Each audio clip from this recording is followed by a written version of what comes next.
tidak kehilangan rasa ya. Saya akan mengutip sebuah peribahasa ya. Ini sering kita dengar, ini sebagai ilustrasi saudara, mungkin bisa sedikit membantu kita. Ya, betul, tampilkan. Ada sebuah peribahasa, Bapak Ibu Saudara semua, yang sering kita dengar. Ya, mungkin bisa membantu kita untuk bisa sedikit memahami arti kata atau judul tersebut yang kita bawakan atau sebarkan pada hari ini. Ada sebuah peribahasa yang berkata, anjing menggonggong kafilah berlalu. Ya, anjing menggonggong kafilah berlalu. Saya garis bawahi adalah kafilah berlalu. Ya. Bapak Ibu Saudara semua dalam Tuhan, peribahasa ini kalau dipahami secara harafiah itu bisa banyak menimbulkan kesalahpahaman. Saya sendiri juga nggak setuju sebenarnya dengan peribahasa ini kalau saya pahami secara harafiah, karena saya paling takut dengan anjing yang menggonggong. Ya, antara dua saja, saya kalau ketemu anjing yang menggonggong itu, apakah saya berhenti atau saya pulang lagi? Kecuali orang tersebut ada yang punya, ya, kecuali anjing tersebut ada yang punya, sudah bisa dijinakkan. Lalu saya berhenti. Saya ke tempat adik saya dan dia ada di Natek. Kalau dia nggak ada di rumah, saya takut. Ini antara langsung atau tidak. Dia punya anjing berapa ekor kayak gitu, tapi saya nggak berani masuk kalau dia nggak ada. Kami rencana ada 27 pagi, jam 2 malam, mungkin kami sampai di sana. Tetapi saya perkirakan kalau dia tidak ada di rumah, karena bisa jadi dari pelayanan Pangkalan Bun kan, saya sudah tanggal 27 pagi kami nggak jadi ke sana. Ya kan? Karena akhirnya ada kesepakatan kami mau turun di Robo saja, di sana tidak ada anjing, nanti saya kemudian anjing. Kalau ada adik saya di Natekerto itu aman-aman saja, karena sebenarnya lebih dekat ke Natekerto daripada saya ke Robo. Perjalanan ke Robo 2 jam, kalau ke Natekerto paling 1,5 jam. Tanggal 27 berarti kan minggu pagi. Nah, jam 2 pagi saya perkirakan kami turun dari Palangkaraya itu ada jam 2 pagi. Nah, kami udah ambil sikap di turun di Robo saja. Nah, ini kali pahami secara harafiah, saudara, peribahasa ini bisa banyak menimbulkan kesalahpahaman. Tetapi, saudara, sebenarnya sangat baik. Karena masalah juga banyak orang yang mengasumsikan negatif dengan peribahasa ini. Ini sebenarnya sangat baik, saudara. Di dalamnya berisi pesan. Peribahasa itu di dalamnya berisi pesan, berisi norma, ya, berisi nasihat, berisi perumpamaan, berisi namanya ilustrasi, prinsip, semboyan, hidup, moto, dan lain sebagainya yang sejenisnya baik. Peribahasa ini, anjing menggonggong kafilah berlalu, itu termasuk jadi peribahasa yang berbicara tentang nasihat, yang berbicara tentang prinsip manusia, seseorang yang mungkin kita pun nggak ada salahnya juga berprinsip seperti ini. Tetapi saya katakan bagaimanapun juga itu berbahasa tidak lebih baik daripada firman Tuhan. Kalau saya mengambil ini, saudara, untuk memudahkan saja apa yang akan saya bawakan firman Tuhan pada hari ini. Apa artinya firman Tuhan ini? Coba tampilkan satu. Nah, saudara, satu. Meskipun banyak rintangan dalam berusaha, artinya ya, meskipun banyak rintangan dalam berusaha, mungkin Bapak bekerja, mungkin melakukan sesuatu, ada rintangannya, tetapi kita tidak boleh berputus asa. Bagus ini, ya. Kita sering menghadapi hal-hal yang demikian, tapi nggak usah putus asa. Makanya sekali garis bawah kafilah, fokus pada kafilah, ya. Kafilah tetap berlalu. Meskipun banyak rintangan, meskipun banyak hambatan, meskipun banyak tantangan, meskipun banyak gangguan, nggak boleh berputus asa. Ini maksudnya. Yang kedua, apa maksudnya? Anjing menggonggong kafilah berlalu. Membiarkan orang lain berbicara, silakan berbicara. Membiarkan orang lain mencemooh, membiarkan orang lain pergunjingkan, tetapi tidak menghiraukannya. Biarkan saja. Nah, itu maksudnya adalah demikian. Jadi orang mau ngomong apa, orang mau bergunjingkan seperti apa, silakan. Nah, kalau kita terganggu dengan hal-hal yang demikian, saudara, bagaimana kafilah itu mau berlalu? Tidak akan bisa. Nah, pesannya adalah demikian. Biarkan semuanya. Orang mau ngomong apa, biarkan orang bicara, biarkan orang mencemooh. Kafilah yang sejati, saudara, tidak akan menghiraukan gonggongan anjing. Nggak akan. Apalagi meladeninya. Buat apa? Jika anjing menggonggong dan kafilah ikut menggonggong, sama bodohnya. Ya. Sama bodohnya. Buat apa? Biar saja. Maksudnya adalah demikian. Oh, ini anjing menggonggong ikut menggonggong, sama-sama bodohnya. Udah biarin. Maksudnya adalah demikian. Urus saja apa yang menjadi fokus kita, apa yang menjadi tujuan kita. Seorang kafilah itu kan orang yang lagi dalam mengadakan perjalanan, orang yang lagi berjalan menuju ke suatu arah. Nah, itu yang seharusnya menjadi tujuan daripada kafilah. Kalau hal yang seperti itu sudah abaikan saja. Nah, demikian juga dengan kita. Betapa bodohnya kita jika kita sampai kehilangan rasa, ya, sampai kehilangan rasa gara-gara hal tersebut. Banyak saudara, kalau bicara tentang peribahasa, banyak sekali. Ada yang beribahasa lagi ya, anjing galak, babi galak. Artinya apa? Sama-sama galak, sama-sama berani. Itu banyak saudara, banyak sekali ya. Anjing diberi makan nasi, kapan akan kenyang? Gak akan kan? Artinya apa? Gak ada manfaatnya berbuat kebaikan buat orang yang jahat. Itu kalau kita bicara peribahasa banyak. Ya, sekali lagi saudara, peribahasa tidak lebih baik daripada firman Tuhan. Ya, bagaimanapun juga panduan kita, acuan kita, kanon kita adalah tetap firman Tuhan. Bapak Ibu Saudara semua yang dikasihi Tuhan. Dalam slide yang ketiga, cuma tolong ditampilkan slide yang ketiga. Ya, Mazmur 39 ayat 2 sampai dengan 4b. Baik, nah lanjut slide berikutnya di bawahnya. Ya. Nah, kayaknya masih satu lagi. Slide-nya, oh puji Tuhan. Ini tentang Daud. Tentang Daud. Saya mau baca dari ayat 4. Hatiku bergolak dalam diriku, menyala seperti api ketika aku berkeluh kesah. Daud ketika dia dihina, ketika dia dicemooh, ketika dia dilecehkan, ketika dia dipermalukan, apa yang dia sebenarnya ada dalam diri? Dia sebenarnya ingin membalas. Dia sebenarnya ingin juga mengata-katakan orang tersebut, atau bicara atau mungkin membalas apa yang dilakukan oleh orang tersebut. Hatiku bergejolak dalam diriku, menyala seperti api. Itu yang terjadi kepada Daud. Ketika orang menghinanya, ketika orang mencobanya, dia pun juga ingin membalas dengan perkataan yang sama, dengan perlakuan yang sama. Tetapi apa yang dia lakukan? Pikirku, ayat 2, aku hendak menjaga diri. Aku tidak menjaga diri, gak akan aku lakukan itu. Gak akan aku lakukan. Aku hendak menjaga diri supaya jangan aku berdosa dengan lidahku. Biar saja orang ngomong seperti itu, tapi yang paling menjaga diri dan aku fokus kepada diriku saja. Aku hendak menahan mulutku dengan kekang selama orang fasik masih ada di depanku. Gak apa-apa, sudah biar saja. Dia tahan. Orang mau mencemooh, orang mau pergunjing, orang merendahkan, dan sebagainya. Seperti peribahasa tadi, hiraukan saja, biarkan saja. Ya, tidak menghiraukannya, maksud saya biarkan saja. Yang ketiga, ayat ketiga, aku keluh, aku diam, aku membisu, aku jauh dari hal yang baik, tetapi permintaanku makin berat. Iya, memang makin berat. Memang makin berat. Saudara, ketika kita mau mengungkapkan sesuatu tapi tidak terkatakan, seperti kita itu punya ingin melampiaskan kemarahan tapi nggak punya musuh, jadi hanya terdiam saja. Ya, yang terjadi pada Daud adalah ini. Saudara semua, Daud tidak mau menanggapi orang-orang yang menghina. Daud tidak mau meladeni orang-orang yang menghina.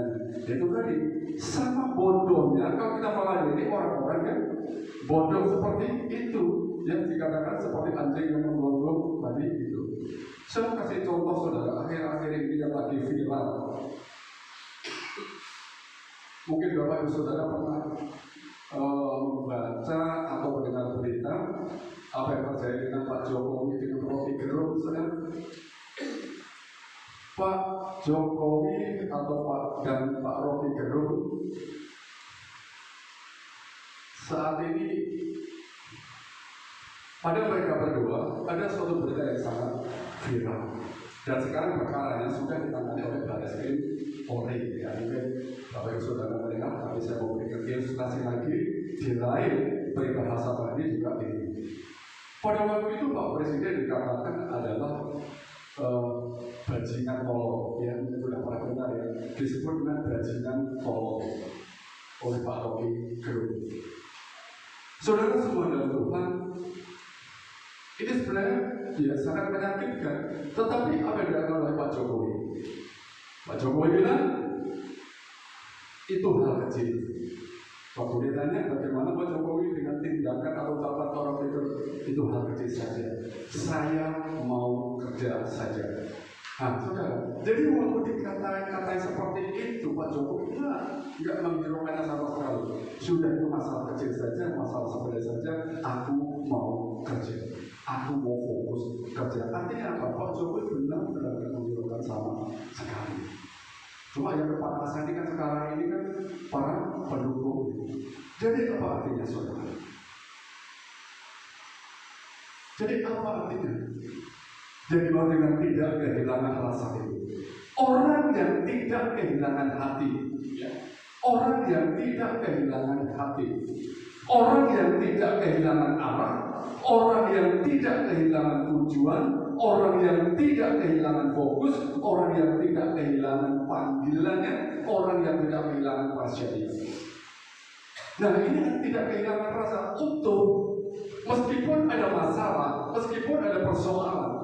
Tapi dia tetap fokus kepada tujuannya, fokus kepada arahnya, enggak terpengaruh sama sekali apa yang terjadi di sampai dia enggak peduli.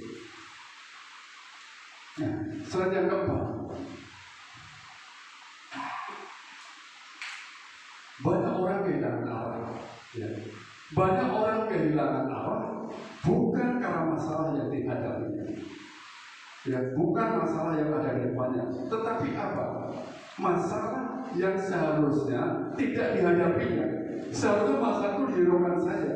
Sebenarnya masalah bukan untuk dia, ya, bukan untuk dia. Tetapi masalah terjadi memang pekerjaan masalah yang seperti itu. Nah, harusnya kita sudah abaikan saja.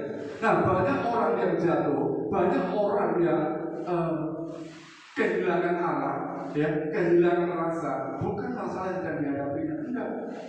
Karena kenyataannya saya yakin orang percaya itu, saudara, bagaimanapun dia jatuh tetap bisa bangkit, itu.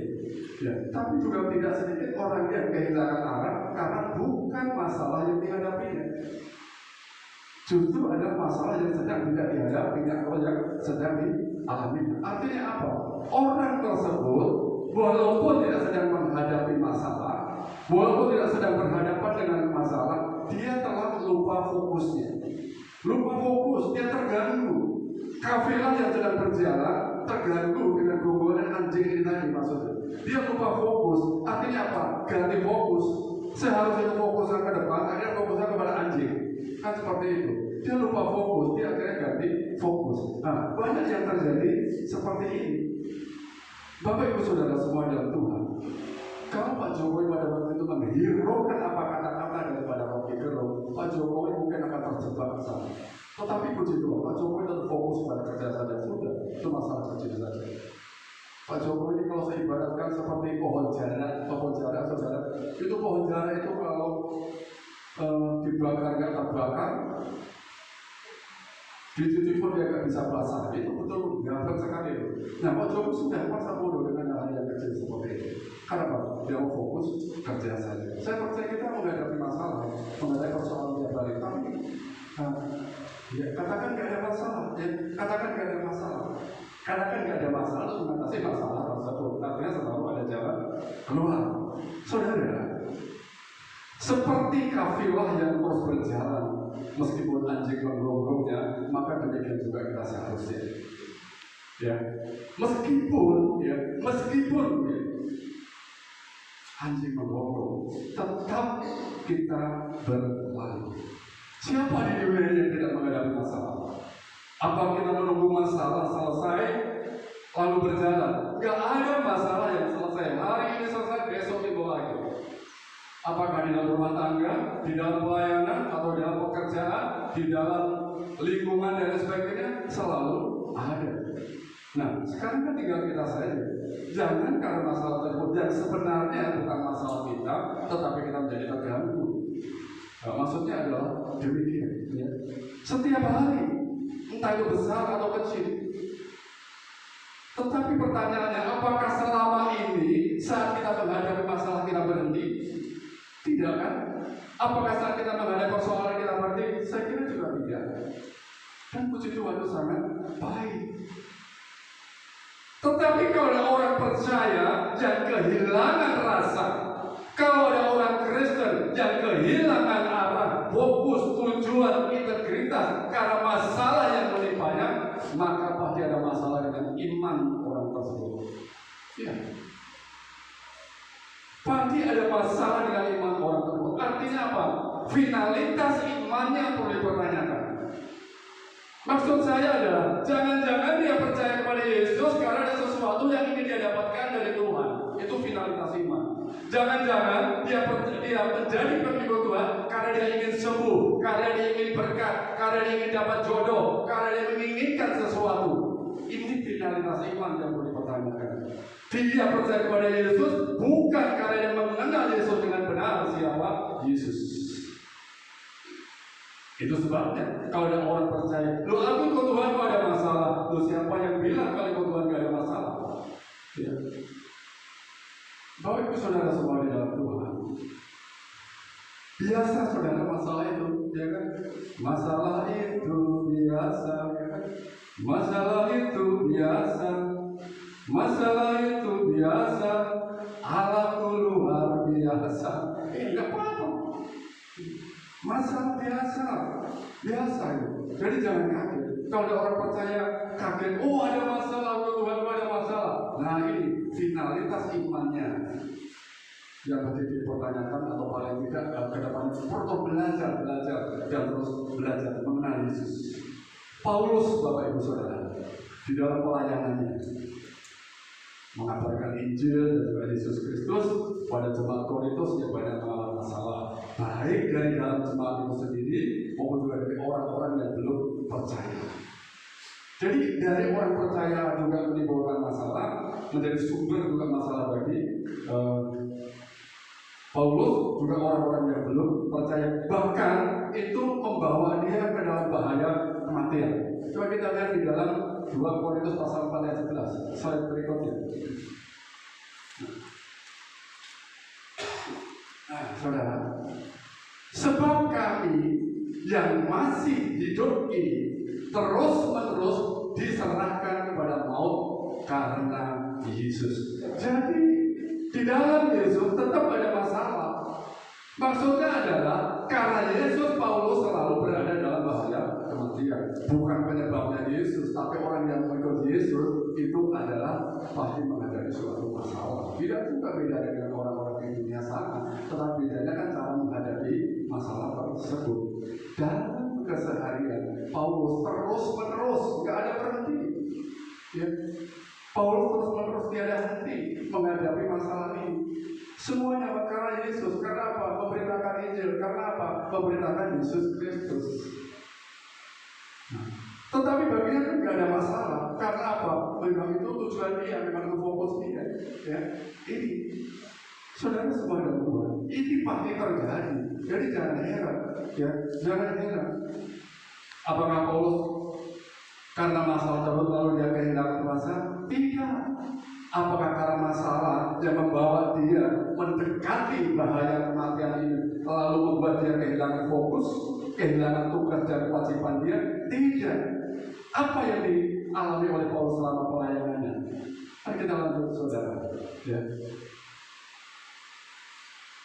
Apa yang terjadi? Ya. yang saya berikutnya kita akan tahu apa yang dialami oleh Paulus sampai dia berkata seperti itu. Di dalam kesehariannya terus-menerus dia diserahkan kepada maut karena Yesus. Satu, dia ditindas di dalam 2 Korintus pasal 4 ayat 8. Dia ditindas tadi ya, sempat kita singgung. Dia ditindas, dia diserang. Tetapi apakah dia terjepit? Enggak. Ya, tidak sama sekali. Dia kehabisan akal. Kehabisan akal itu tidak tahu apa yang dia diperbuat. Apakah dia sendirian? Tidak juga. Walaupun kehabisan akal, dia tetap ada saja orang-orang yang masih setia kepada dia, orang yang masih mau dengar-dengar akan dia. Yang kedua, nah, Paulus ditindas. Kemudian yang kedua, ya, Paulus dianiaya, artinya dimusuhi. Ya, dimusuhi. Tetapi apa yang terjadi dalam dirinya? Walaupun dia dimusuhi atau dianiaya, tapi dia tidak ditinggalkan sendirian. Ya, tidak ditinggalkan sendirian. Nah, kemudian saudara, dia juga dihempaskan. Dihempaskan itu disakiti, dipukuli, tapi dia juga tidak binasa.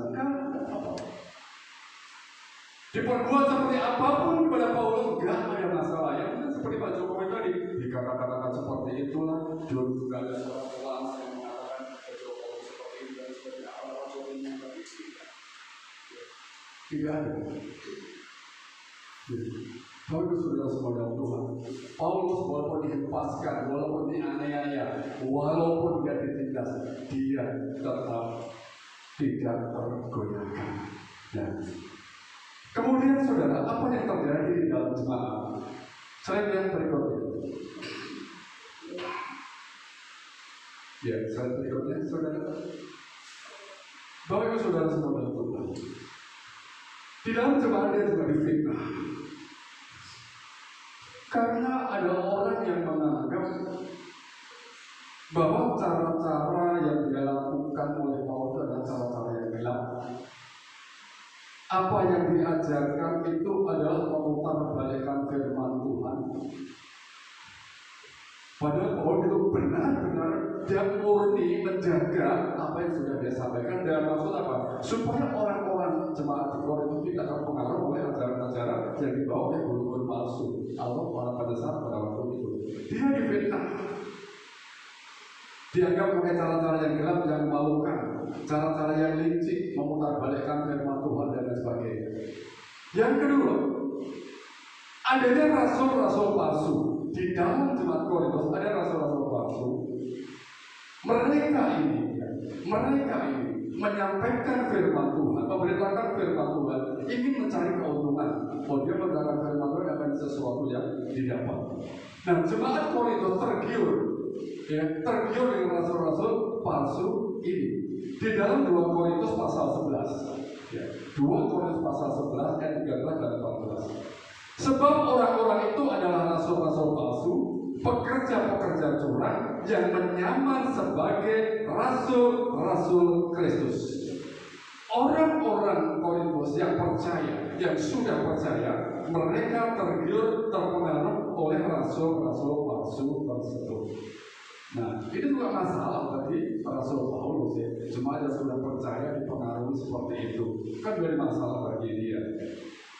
Tetapi di dalam ayat 14, hal itu gak usah mengherankan, gak usah heran dengan hal seperti itu. Kenapa? Sebab iblis pun menyamar sebagai malaikat terang. Nah, gak usah heran kalau ada manusia seperti rasul-rasul palsu, iblis pun bisa menyamar sebagai malaikat terang. Yang ketiga, nah, kerasulan Paulus diragukan. Mereka mulai ragu. Ya, setelah mereka otomatis ragu. Ada guru-guru palsu, rasul-rasul palsu di situ, akhirnya mulai diragukan. Artinya apa? Paulus dianggap, oh ini nggak benar ini Paulus ini, karena guru-guru palsu sudah mengajarkan seperti itu. Dan nah, banyak saudara yang terjadi. Jemaat Korintus sudah mulai membanding-bandingkan antara Paulus dengan guru-guru palsu, sudah mulai dibanding-bandingkan. Nah, sekarang ini Ya banyaklah gembala dibandingkan dengan gembala-gembala TikTok, ya banyak pendeta dibandingkan dengan pendeta-pendeta TikTok. Itu adalah yang terjadi sekarang ini. Makanya gembala sekarang itu hanya dibutuhkan kalau pada waktu apa? Pernikahan, dan dibutuhkan pada waktu apa? Pemakaman, hanya dibutuhkan pada waktu apa? Penyerahan anak, hanya dibutuhkan pada waktu apa? Ya, pembaptisan. Semuanya itu sudah ikuti saja di TikTok, ikuti saja di YouTube. Nah, sudah mau dibanding-bandingkan. Dulu di Korintus juga seperti itu. Ini Paulus, ini Rasul Paulus, semua dibanding-bandingkan. Nah, ini masalah yang serius juga bagi Paulus. Bapak Ibu Saudara semua di dalam Tuhan. Ya. Di dalam 2 Korintus pasal 12 ayat 11 dan 12. Sungguh aku telah menjadi bodoh. Ya. Kata Paulus, sungguh aku telah menjadi bodoh. Biasa saja, ya. Orang-orang telah mendianggapnya aku bodoh. Sebenarnya aku harus dipuji, padahal sebenarnya itu harus dipuji, bukan gila pujian juga. Karena apa? Memang yang disampaikan Paulus benar apa adanya. Karena meskipun aku tidak berarti sedikit pun bagi mereka, karena gara-gara itu tadi, namun di dalam segala hal aku tidak kalah terhadap rasul-rasul yang luar biasa itu, yang palsu itu. Saudara, meskipun dia dianggap bodoh, meskipun dia direndahkan, meskipun dia tidak dianggap, itu kan masalah. Padahal pada dasarnya, saudara, apa yang ilmu atau pengetahuan yang dimiliki oleh Paulus tidak bisa diremehkan juga yang dilakukan oleh mereka. Segala sesuatu yang membuktikan bahwa aku adalah seorang rasul, semuanya membuktikan kalau dia adalah rasul, kalau dirinya adalah rasul. Saudara semua di dalam Tuhan.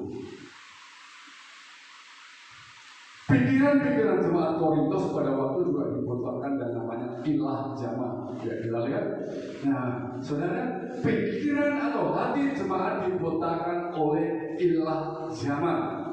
Ya, ilah zaman ini saya tidak akan bahas hari ini, mungkin ada lain kali. Jika Tuhan ingatkan, saya akan sampaikan. Ya, tentang ilah zaman. Dibutuhkan dan namanya ilah zaman. Saudara semua di dalam Tuhan. Jadi kalau kita lihat baik dari luar, orang yang tidak percaya maupun dari dalam, dia masalah yang begitu menghampiri Paulus, tetapi dia tidak masalah. Ini saya ibaratkan seperti ini. Paulus itu sudah jatuh tertimpa tangga, digigit anjing, anjingnya rabies lagi. Jadi udah lengkap. Ya. Jatuh tertimpa tangga, digigit anjing tetangga, anjingnya sakit rabies. Gak sembuh-sembuh, lengkap sudah permintaannya. Tetapi bagi Paulus tidak apa-apa, tidak terpengaruh sama sekali. Karena apa? Dia melayani, dia melaksanakan pekerjaan Tuhan itu adalah karena rahmat Allah. Di dalam 2 Korintus pasal 4 ayat 1 tadi.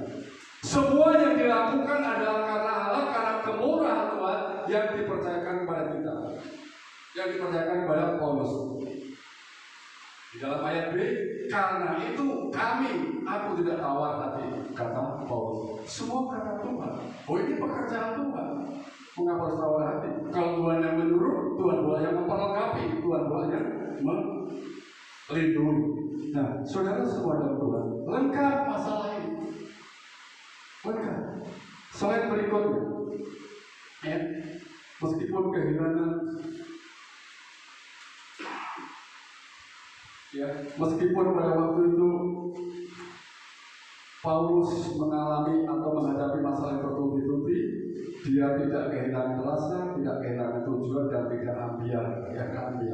Bahkan dengan lantang dia berkata, saya katakan dengan lantang dia berkata, apa yang dia katakan saudara di dalam 1 Korintus pasal 9 ayat 16. Celakalah aku jika aku tidak memberitakan Injil.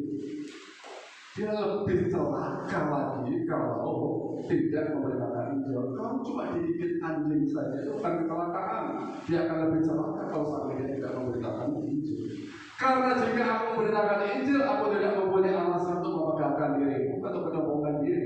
Sebab itu adalah memang keharusan bagiku untuk memang yang diberikan kepercayaan itu kepada dia. Celakalah aku jika aku tidak memberitakan Injil. Bapak Ibu Saudara semua dalam Tuhan, sangat tegas sekali bahwa apapun yang dihadapi atau apapun yang mengganggu, yang mengganggu pelayanan Paulus itu tidak menggoyahkan Paulus. Artinya begini saudara, celakalah aku jika aku tidak memberitakan Injil. Celakalah aku jika tidak memberitakan kabar baik kepada semua orang. Kalau cuma gara-gara satu orang, dua orang, bagaimana dengan yang lain?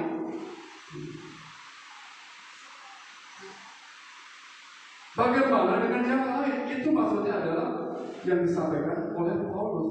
Memberitakan kabar baik adalah kewajiban bagi Paulus. Itu sebabnya celaka dia kalau sampai dia tidak menyampaikan kabar baik itu kepada semua orang.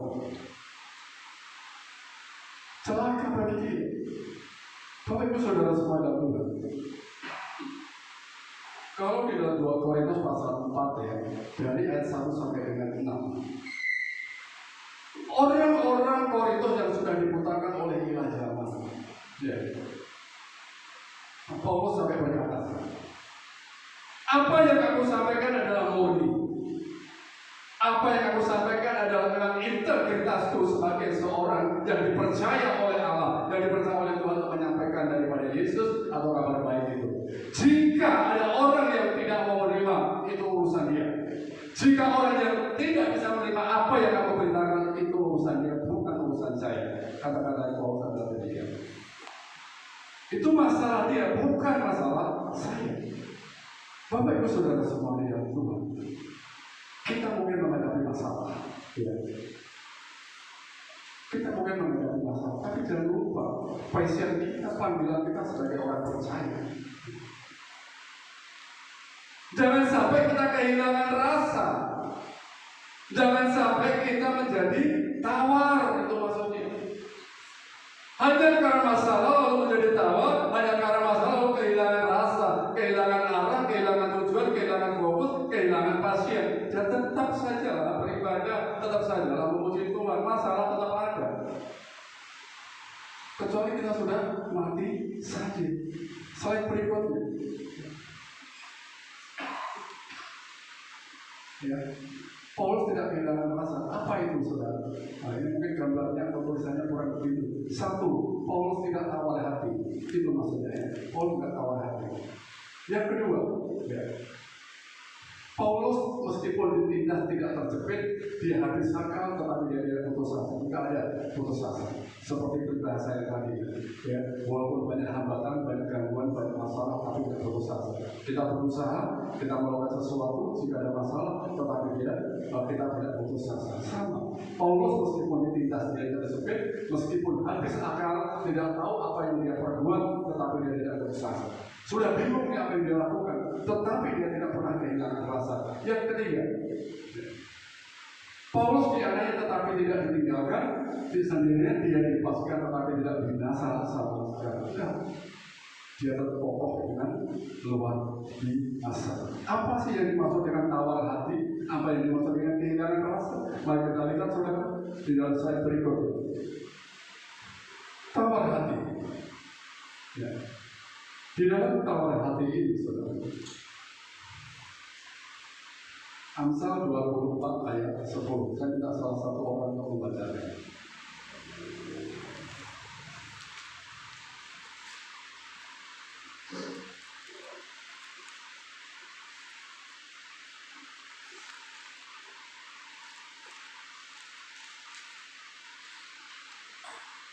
Amsal 24 ayat 20. Iya. Begini firman Tuhan. Ayat 10. Begini firman Tuhan. Jika engkau tawar hati pada masa kesesakan, kecilah kekuatanmu. Nah, saudara, jika kau tawar hati pada masa kesesakan, karena kau tawar hati karena pada mungkin ada masalah yang begitu bertubi-tubi, maka apa yang terjadi itu malah kita semakin lemah. Jika kita putus asa dalam masa-masa keadaan yang gawat, dalam masa-masa keadaan yang sulit, kita putus asa, itu menunjukkan bahwa kita itu orang yang lemah. Ya. Jika kita lemah pada masa-masa kesulitan, itulah sesungguhnya kelemahan kita, kelemahan orang percaya. Kita sudah lemah dalam masa-masa sulit, nah itu sama saja menunjukkan kelemahan kita. Amsal 24 ayat 10. Jika aku tawar hati pada masa kesesakan, kecil kekuatan. Jika engkau putus asa dalam keadaan-keadaan yang sulit, maka engkau adalah orang yang lemah. Apa artinya tawar hati? Hilang minat, hilang semangat. Tawar hati, hilang minat, hilang semangat. Nggak ada lagi antusias,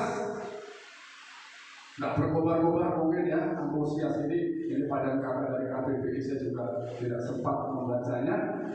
Tidak lagi peduli, apatis, masa bodoh, sudahlah, nggak mau tahu, nggak peduli saja. Hilang harapan orang-orang yang tawar hati. Ya. Lanjut apa yang ada disampaikan. Nah, nggak ada lagi greget, saudara. Ya, gambaran dari Amsal 24 ayat 10. Hatinya tidak memiliki rasa apa-apa, ambiar sudah. Nggak ada lagi rasa apa-apa. Hatinya hambar, hatinya beku dan dingin. Ini gambaran kalau orang-orang yang kehilangan rasa, kalau orang-orang percaya yang sudah kehilangan rasa atau yang sudah tawar hatinya. Nah ini gambarannya Amsal 24 ayat 10 tadi. Kalau sejabarkan kata demi katanya adalah ini. Bapak Ibu Saudara semua di dalam Tuhan. Jadi tawar hati ada tidak lagi boleh digerakkan. Hambar, kemudian dingin. Slide berikutnya.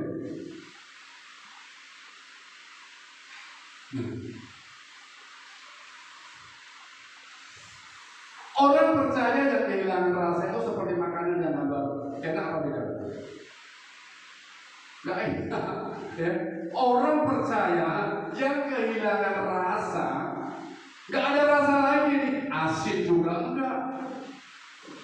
Seperti makanan yang hambar. Nggak enak. Tidak enak. Kalau contoh misalnya semangat saya nggak ada lagi obat, malas ini. Nggak enak saudara, jadi orang percaya pun nggak enak, betul-betul nggak enak. Ya itu kalau saya, nggak tahu kalau yang lain, ya nggak tahu yang lain. Nah orang percaya kehilangan rasa seperti makanan yang hambar, nggak enak sama sekali, betul-betul nggak enak saudara.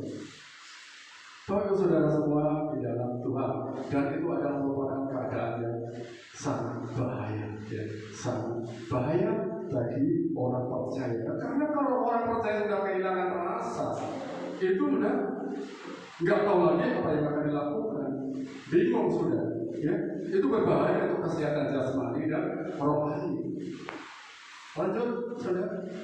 Nah, di bawahnya ada mungkin satu kalimat lagi di bawahnya yang bisa ditampilkan. Ya. Kondisi tawar hati itu dapat mengganggu ritme kehidupan seseorang.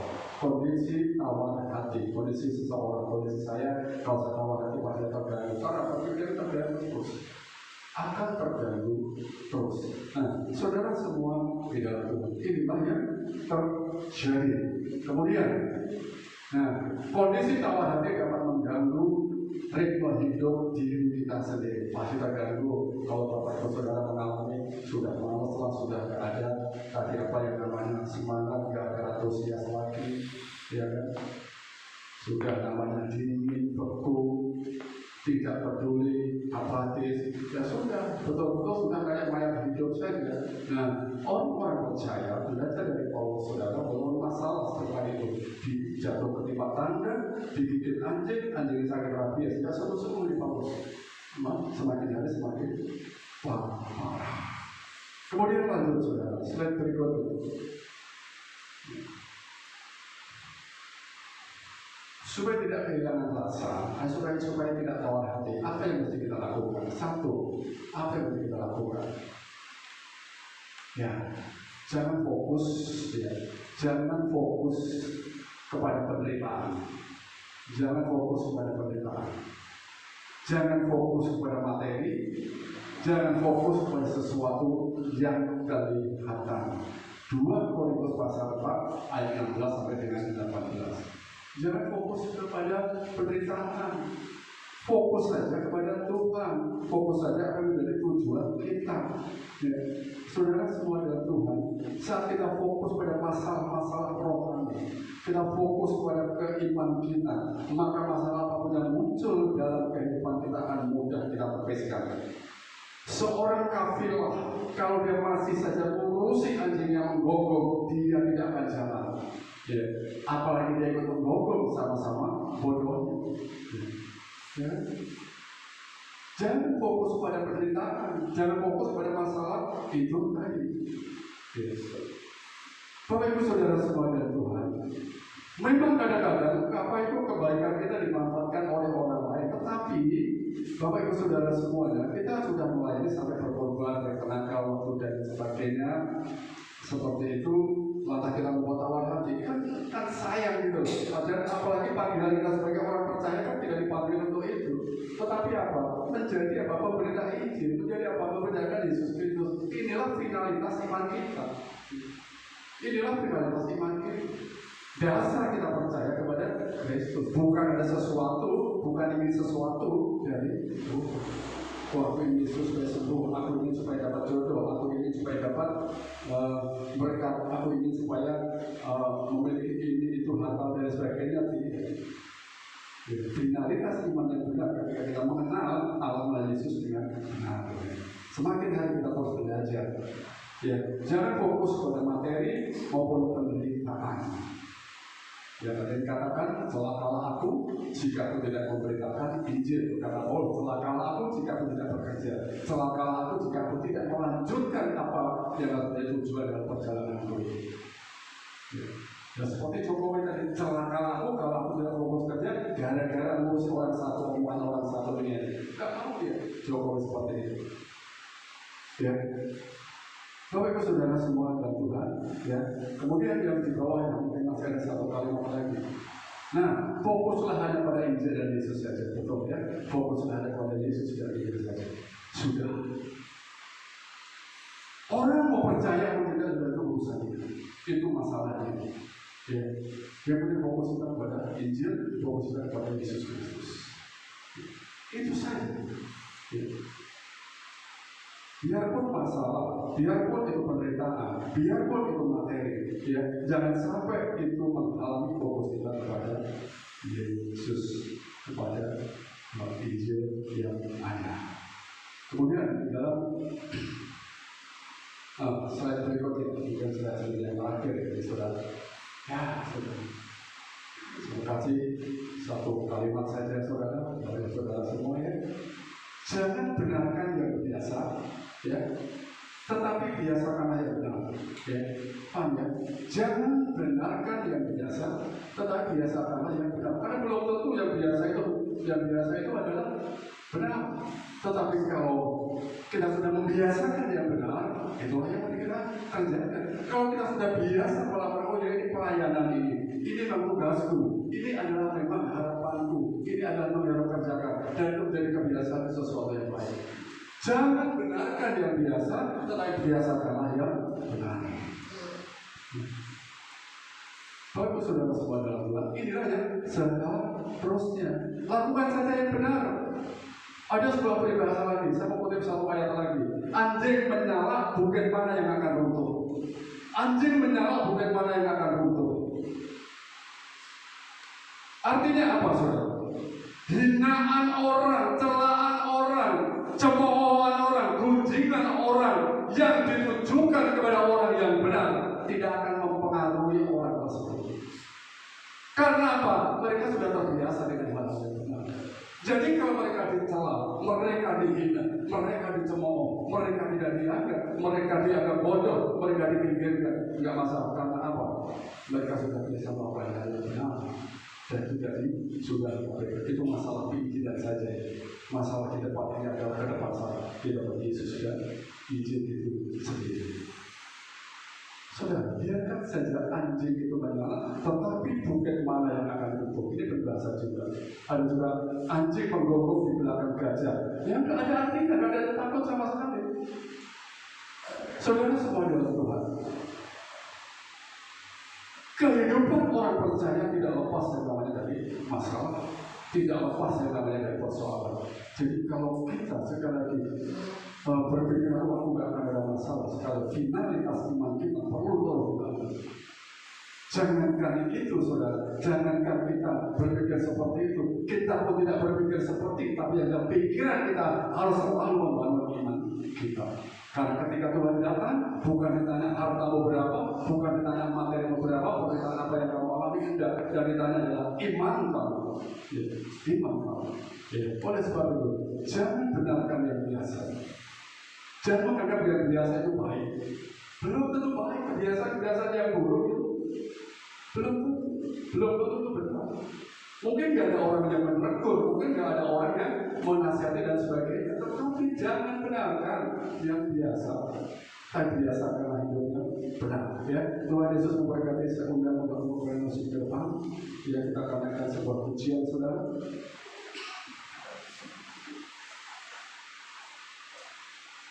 Kembali kita lakukan ya ke Tuhan ini.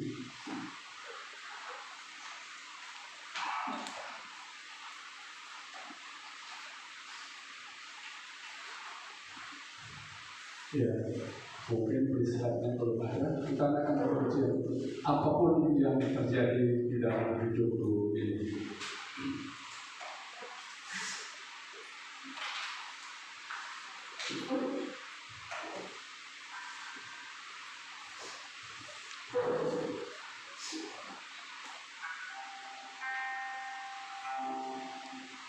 Apapun yang terjadi di dalam hidupku, selalu berkata, Tuhan Yesus baik. Dalam segala yang terjadi, tetap berkata, Tuhan Yesus baik. Bersama-sama. Apapun yang terjadi di dalam hidupku, di dalam hidupku selalu berkata, Tuhan Yesus baik. Tuhan Yesus baik. Dalam yang terjadi, tetap berkata, Tuhan Yesus baik. Katakan dengan sungguh-sungguh yang dari awal. Apapun yang terjadi di dalam hidupku, selalu berkata, Tuhan Yesus baik. Dalam segala yang terjadi, tetap berkata, Tuhan Yesus baik. Ku sembah Kau, ku sembah Kau, hadapan kasih-Mu. Ku sembah Kau, ku sembah Kau, Bapa. Ku rindu selalu mengenangmu. Ku sembah Kau, haleluya. Ku sembah Kau, hadapan Ku Bapa kasih-Mu. Ku sembah Kau, ku sembah Kau, Bapa. Ku rindu selalu mengenangmu.